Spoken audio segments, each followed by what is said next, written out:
राम राम जी। 2025 में शारदीय नवरात्रों की स्थापना होगी।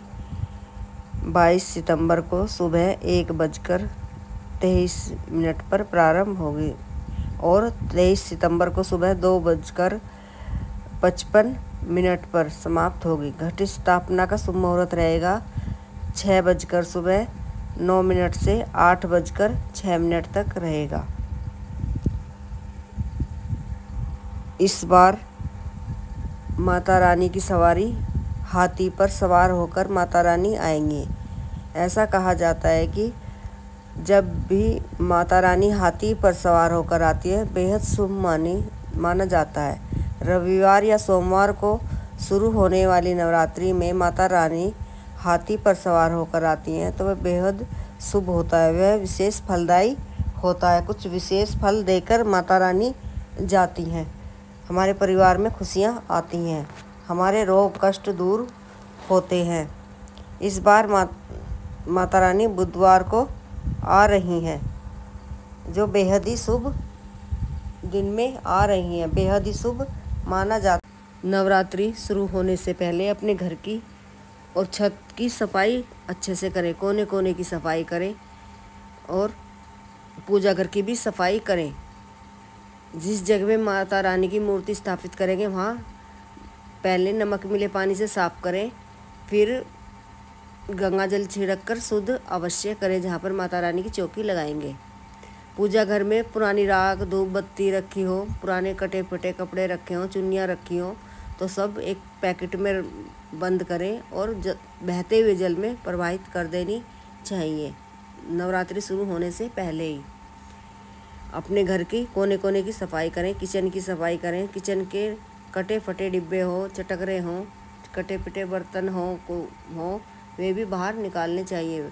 कमरे की बेडशीट हो, पर्दे हों थोड़े कटे फटे हों, थोड़े सही करने के हों तो सही करें, नहीं तो बाहर कबाड़ी को दें।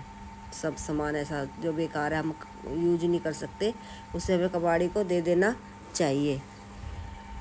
और माता रानी के स्वागत की अच्छे से तैयारी करनी चाहिए। मुख्य दरवाज़ा भी अच्छे से साफ़ करें नमक मिले पानी से और बंधन वार लगाएं। आम के अशोक के पत्तों का बंधन वार लगाएं।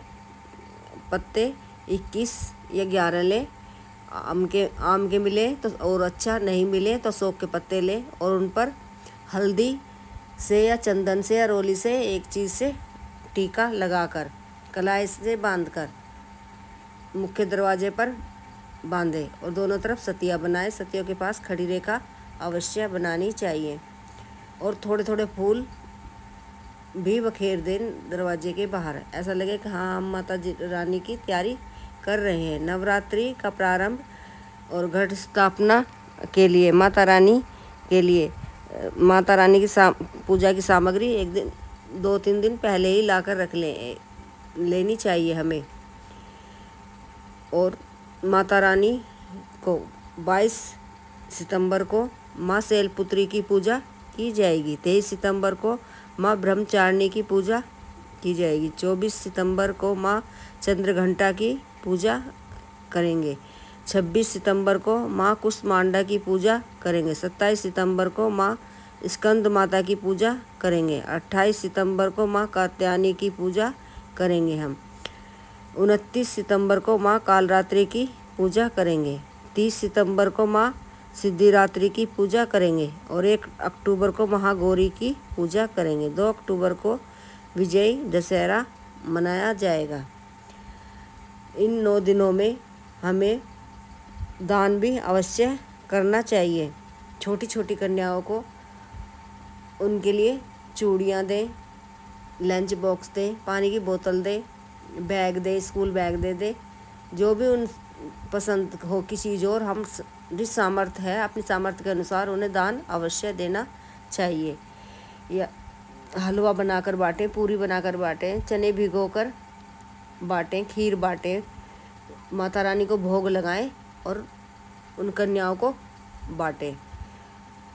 माता रानी को पान के पत्ते पर रोज़ लौंग, हरी इलायची, सुपारी और 2 बतासे का भोग अवश्य लगाना चाहिए। और गाय के उपले पर रोज अग्नि प्रज्वलित करनी चाहिए सुबह और शाम।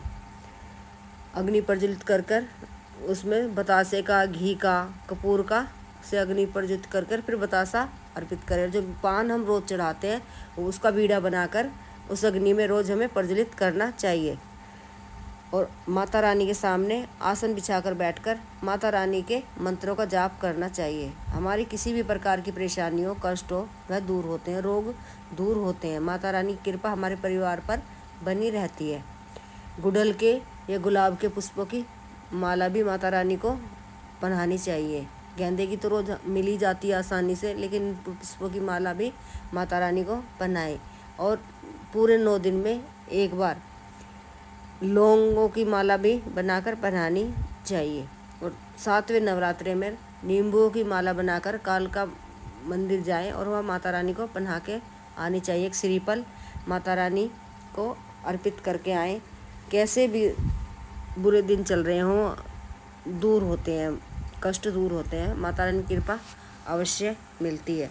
सुबह शाम दुर्गा चालीसा पढ़े, माता रानी के मंत्रों का जाप करते रहना चाहिए। क्या ना करें इन 9 दिनों में, बिल्कुल भी क्रोध ना करें, किसी से ईर्ष्या ना करें, सबसे ममता जैसे भाव, दया जैसे भाव बना के रखने चाहिए। किसी के प्रति ईर्ष्या नहीं रखनी चाहिए। किसी के होते हुए कार्य में रुकावट कभी नहीं करनी चाहिए। अगर हम कुछ कर सकते हैं तो मदद करें। किसी का काम हो रहा हो और हमारी थोड़ी सी मदद से उसका काम और आगे बढ़ता हो तो अवश्य करनी चाहिए। माता रानी के 9 दिनों में हमें दान पुण्य करना चाहिए और किसी से ईर्ष्या बिल्कुल नहीं करनी चाहिए। इन 9 दिनों में माता रानी के व्रतों में हमें नीला और काला वस्त्र बिल्कुल भी नहीं पहनना चाहिए। घर में क्रोध ना करें, ना बुजुर्गों पर करें, ना बच्चों पर करें, ना बाल कटवाएं, ना नाखून कटवाएं, ना ही कैंची या सुई जैसे ऐसे कार्य हमें नहीं करनी चाहिए। नुकीली चीज़ें खरीदकर हमें नहीं लानी चाहिए इन 9 दिनों में। इन बातों का ध्यान अवश्य रखना चाहिए। सुबह शाम आरती अवश्य करें, अपने परिवार के साथ में करनी चाहिए माता रानी की आरती। और 11 भी सुबह शाम अग्नि प्रज्वलित करके उसमें लौंग का जोड़ा अवश्य चढ़ाना चाहिए। माता रानी अति शीघ्र प्रसन्न होती है। माता रानी की पूजा सच्चे मन से करें, बिल्कुल किसी भी प्रकार का भेदभाव ना करें, ईर्ष्या से बिल्कुल बच के रहें। माता रानी के सामने माता रानी के मंत्रों का जाप करते रहना चाहिए। और जब हमने माता रानी की ज्योति प्रज्वलित करी है तो घर छोड़कर हमें बिल्कुल भी नहीं जाना चाहिए, घर पर ही रहना चाहिए। ये नहीं कि भाई हम किसी के घर जागरण हो रहा है तो अपने घर का ताला लगाएं और जागरण में बैठ जाए। जब हम माता रानी की ज्योति अपने घर में प्रज्वलित किया है तो हमें ज्योति प्रज्वलित को छोड़कर नहीं जाना चाहिए। बस वहाँ थोड़ा सा देर के लिए जाए और जो भी हमें वहाँ प्रसाद चढ़ा कर आना है वह चढ़ा कर अपने घर आना चाहिए। इन 9 दिनों में अगर अपने घर में ज्योति प्रज्वलित की है तो कहीं पर भी हमें नहीं जाना चाहिए। इन बातों को भी हमें ध्यान में रखकर माता रानी की सेवा करनी चाहिए। और माता रानी हमारी सभी प्रकार के रोग कष्ट दूर करती है, हमारी मनोकामना पूर्ण करती हैं। जिस भी मनोकामना के लिए हम माता रानी से प्रार्थना करते हैं वह पूर्ण होती हैं। अच्छे स्वास्थ्य के लिए करें, रोजगार के लिए करें, संतान प्राप्ति के लिए, संतान की कुछ भी समस्या हो उसके लिए करें, इच्छा पूर्ण होती है। माता रानी हमारी सभी प्रकार की मनोकामना पूर्ण अतिशीघ्र करती हैं।